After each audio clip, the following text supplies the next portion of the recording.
We've introduced before the wave function for a single photon, and that it yields a probability of where to find it, shown here. Now, the idea here is that the observable in question is the position. Where is the photon going to be found? But we know that position, or at least along one dimension or any dimensions, it's a continuum. And each outcome is going to be referenced by a different value of x. So thus, there's an infinite number of possible outcomes when we measure the position of a particle. What we want to do is to look at how we represent systems or observables that only have a finite number of outcomes, or a discrete number of outcomes. But we'll take finite. And actually, we'll go, the first non-trivial example is one where there's only two outcomes. And there will be certain physical systems, there'll be a number of them actually, but that we are central to our understanding of quantum mechanics at a fundamental level, and also if you want to go into quantum computing and all that.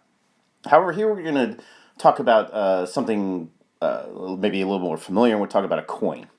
So we want to consider the quantum mechanical description of flipping a coin. And let's call it a quantum coin, so it can behave in strange ways as we know in quantum mechanics. And it has two outcomes, heads or tails. So heads will correspond to the random variable x, or let's call it x, let's call it c or something, for the coin to be +1, that's the outcome, and t will take the value -1. Those are the outcomes of the random variable. So what we need, since we have a quantum mechanical description, we require a quantum state which is going to yield the probabilities to obtain one of the two outcomes.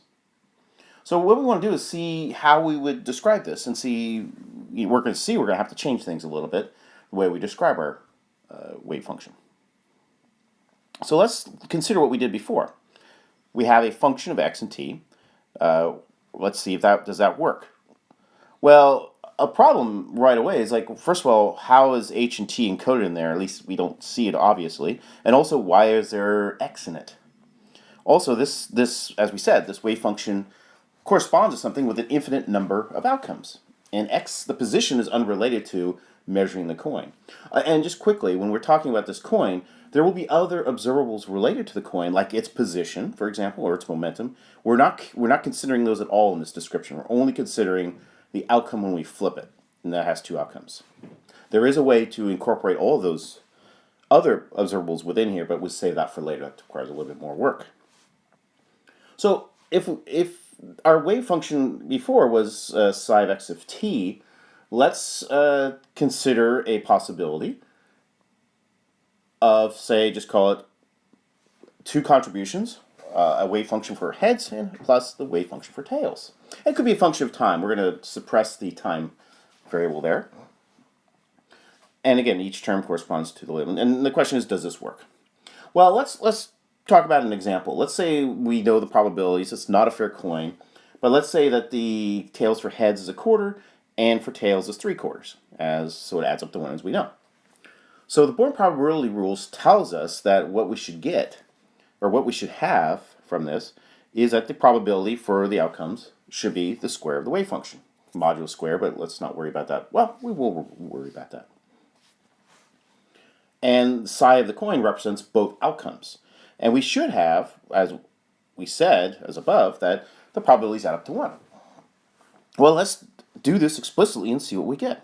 If we multiply this out explicitly, take the modulo square. Now, we're going to consider possibly complex wave functions here.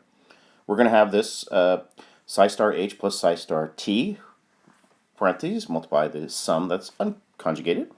We multiply that out, we get these 4 terms. Now, it seems natural, and it is indeed what we're going to have, is that the modulo square of psi sub h should give us the probability for heads, and the probability for psi sub t should give us tails. But if that's the question, what about that last term? The last 2 terms, actually. It doesn't add to 1. And also, what if we wanted to consider these as probabilities? What would the last 2 terms correspond to, being heads and tails? Heads and tails they're mutually exclusive outcomes, so that we do not expect them to both occur in a single measurement.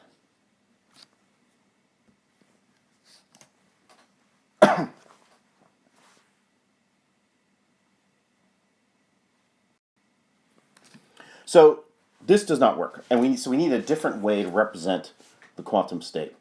So let's go back for the not the discrete case. Let's go to the continuum case for a moment and look at a possible way to represent it. So along these lines, let's just say for now that we could say the wave function psi of x, which is a continuous. So this is not. Let me just correct this. This is not the. It's the continuum case. Let's just say that we have an infinite sum for every position psi sub xi. And again, if that were the case, the probability p of x would be the modulus square of that sum. So the problem here is if you think about this carefully, when we multiply that infinite sum, we're still going to get cross terms where psi star sub x sub j and psi star sub x sub I, where I is not equal to j. And again, that would correspond to somehow representing the outcome being the probability for the outcome being in two places at the same time. We don't want that. That's unnatural. What we want is something along the lines of what we know. It's got to be, the sum has to be outside of the modulus square.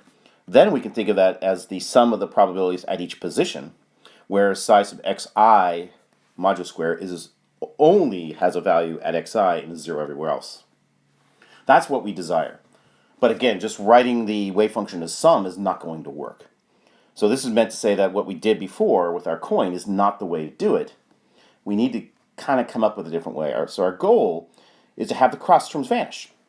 Again, in the continuum case, it's going to be these cross terms psi star x sub j, psi xi, where those are different positions, equal to 0. And with our coin, we want those last two terms, sometimes called the interference term, but are just those cross terms, another way to say it.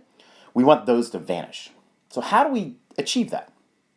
Well, the way we think about it now is that if we think about, now we're going to have a different mathematical representation for our quantum state, but if the contributions for the different outcomes were orthogonal vectors, then we could come up with a way to have the cross terms vanish. That if they're perpendicular, we take an inner product of them. The perpendicular vectors, the dot product is 0, or the inner product, we're going to call it. So what we're going to do is, now we're going to keep to familiar notation for the moment, but we're going to change it. We're going to introduce what's called a state vector.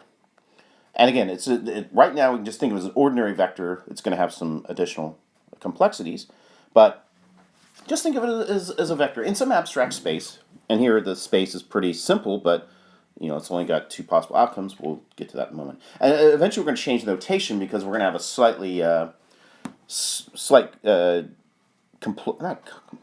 change to the nature of this wave function. So what we want to do is we want to have the mutually exclusive outcomes be represented by a vector that's orthogonal to all the other the outcomes. In that case, the dot product between two mutually exclusive outcomes vanishes, and we don't get any contribution for terms for two outcomes at a time. That's what we expect. So for our coin, let's just, again, in shorthand notation, or not shorthand, familiar notation, which we'll change, let's represent it as a vector sum of psi h plus psi t. And it's going to reside within some two-dimensional vector space. When we do this now, we take again, we're trying to keep it familiar for you at the moment. We're going to change it shortly. What we get is the inner product, as we know, the cross terms vanish. Psi h dotted into psi v is equal to 0. What we end up with is psi h squared plus psi t squared, which we can consider for the moment to be the sum of the probabilities equals 1. However, we know we're not there yet. We need to deal with the modulus square in the complex nature of psi. So what we do is, because our wave function can be complex, we need to introduce a complex vector space H, which H represents our Hilbert space we introduced before, but now we're getting a little bit more into the mathematics of it. But the complex vector space is one where the components of the vectors can take on complex values. So as we said, because we're going to be talking about complex vectors, it's useful to change the notation for vectors, but they are, again, essentially just vectors as you're familiar with. So we introduce first what's called a Keck vector. So we'll represent our state vector as the Keck vector psi, which is equal to the sum of psi h plus psi t. Now, a better way to represent this, again, akin to what we do with ordinary vectors, is introduce a basis vectors to build off of, like unit vectors. We had I, J, and K in your earlier physics courses. in this space, we have two directions corresponding to the two outcomes, heads and tails. That's supposed to be a tails. Such that we can write it this way, where now psi is equal to some component, psi h, times this basis vector h, plus psi t times the vector, the unit vector, if you will, basis vector t. But we know in order to form the Born rule, we need to have the complex conjugate of those two. So we need to kind of come up with another type of vector, which we'll introduce, which is related. It's what's called a dual vector. And the name is going to be called a bra vector. And it's written in this way, where we just flip the direction of the arrow, if you will, or the angle, the bracket there. And so the rule here is that when you do this, you just flip the basis vectors in the direction. So the kind of points to the left now. And the components there, you take the complex conjugate. And again, for every ket vector, there exists a dual, we call it a dual bra vector. And again, the way to achieve it is you flip the kets and you take the complex conjugate. Again, if you do it again, you get back to the ket vector, because remember, two complex conjugations is the identity. So let's see how this works. And what we need to do is talk about how do we represent the inner product within this Hilbert space. How do we take kind of essentially the dot product you're familiar with in this abstract space? And then this will kind of show you how this representation of vectors is convenient. And it's due to Paul Adrien Maurice Dirac, who came up with this. And again, you might wonder why it's called bra vectors and ket vectors. Well, the reason is because when you form the inner product, you can kind of see how you can put one on the other in the following way. You could just slam one onto the other, and you see you have bra vector psi times ket vector psi. That's an inner product. And so it's bra ket, bracket. That's the joke there that Dirac had so many years ago. But again, so if you carry that out, again, the components go through the unit vectors. Remember, they're just scalars. But they do become modulus squared because we're taking the two terms here, psi h and psi star h. And so that becomes, when we slam that on to that, becomes the modulus squared. And we have the cross terms. But now we have now we'll have this if the basis vectors are orthonormal.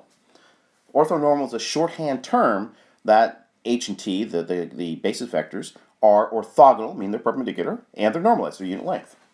So the rules are stated that h on h, the inner product of h on h is 1, which is equal to the inner product t and t is 1. And if you have two different ones, h and t or t and h, it vanishes. Just like our I, j, and k. So we see that with this, we see that, well, we have our two terms here, which are two probabilities, pH and pt, and they sum up to 1. So what that tells us is that the basis ket psi is normalized. Sometimes it's called array, but we won't use that notation too much. So we're almost there. We need to look at the Born rule. We're not there yet because we haven't really kind of looked at the probabilities, how to get the probability directly out. So to arrive at the Born probability, again, let's go through a specific example, and I made it kind of non-trivial here, just to get used to using these kets. And so let's say that the component of h is I over t, I being the complex unit modulus, or imaginary unit. Psi sub t is square root of 3 over 2, such that our state vector now takes this form, just putting the components in. And you should, as an exercise, verify that psi is indeed normalized. Again, just take the inner product of psi and psi. You'll see that you should get 1. Now let's consider the following question. What is the probability for this coin to come up heads? Those are the sort of questions you want to come up with. Now, in this case, what we want to find is pH, but we don't care about the tails at all, the tails portion of the state. So what we want to do is to get rid of the psi sub t, if you will, and take the inner product to isolate h. So what we do is we slam the h bra vector into psi, and that only brings out the h component of it. So let's see how that works. So h on psi gives us I over 2 h on h. Again, we slammed h, not psi this time.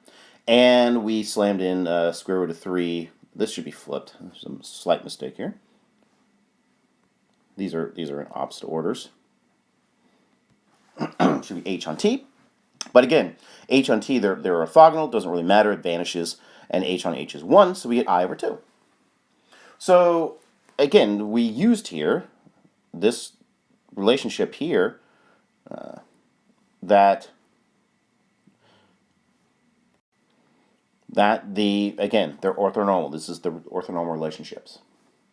But we see that we have I over 2, so this can't be our probability. It's essentially it's equal to psi h, but not psi h modulus squared. So we have to change our game here to do this.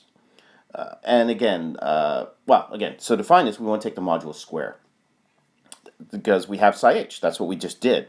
And again, this is natural if we think about ordinary vectors. This is things you do with ordinary vectors, except now we have a complex conjugate or complex component. But if we take the modulus square of this, we get the following. That p of h is equal to h on psi, modulus squared, which is the modulus square of I over 2. Now remember, when you have an I, when we take the modulus square and there's an I in there, or minus I, it becomes 1. So it just becomes 1/4, which is our probability for state vectors. And this is how we're going to use it. So now we've achieved a way, so for discrete observables, we can just pull out the probabilities we're interested in, so here h, and we're going to use it by using this inner product in the complex vector space and taking the modulus square in the end. Let's look at the general rule for this. So here we want to say that now we will sort of use this notation. But it means the probability in the state psi for the outcome omega. So what's the probability that omega comes out? Well, and again here, so the first bra, now it doesn't matter which order you put these in, but this is just a convention. But the first one, the bra, is going to be the outcome we're interested in finding the probability for, here omega. The second, the ket vector there, is going to be the state the object is in, the quantum state the object is in. And that will tell us the probability for the outcome omega when it's in state psi. And this is our Born probability rule. And you should note this, write it down, commit it to memory if you want, and we will use it later. Okay, let's return to the continuum case once again and see how we represent, or if we can, represent the continuum case now with our state vector formalism. So now the way this changes now is that for every outcome, x, there's going to be an orthonormal basis ket in our space. But remember, x is a continuum. There are an infinite number of outcomes. So there are an infinite number of basis kets. So what we need to do is construct, in this case, the Hilbert space, or the Hilbert space, in this position representation, is an infinite dimensional complex vector space. Sounds like fun. Don't worry, we're not going to do a whole lot with this, but we want to kind of say that it's not different. It's just that it's an infinite dimensional complex vector space, whereas in the previous it was a two-dimensional complex vector space. So let's take a look at a particular probability. Like we said, well, again, we said the probability when it's in the state psi to finding that position x was just the modulus square of the wave function, like we said before. But in our new formalism, we're saying, well, we want to know the probability that it's at position x when it's in the state psi, where we can think of x here as a variable that can take on the different values. That gives us our function. What this tells us is that there's a relationship here. We see that our wave function can be simply represented by this inner product of x on psi. So the way sometimes we think of this as psi as kind of an abstract quantum state, but then if you want to put in a particular basis, here being the x position basis, we act on it with the appropriate basis ket in that space. Now, as you might imagine, there are some subtleties in dealing with infinite dimensional bases. We might come back to these later, but right now just note that it's really no different. The formalism still works, but there are some complexities in dealing with infinite, as you might imagine, infinite dimensional bases. And we'll come back to those later. But and also, so what this does, we need to have a little more discussion of the complex vectors space, how the properties of them, and do some practice in finding probabilities in this way. But it is a more fundamental way to think about the structure of quantum mechanics than actually just looking at psi of x, for example.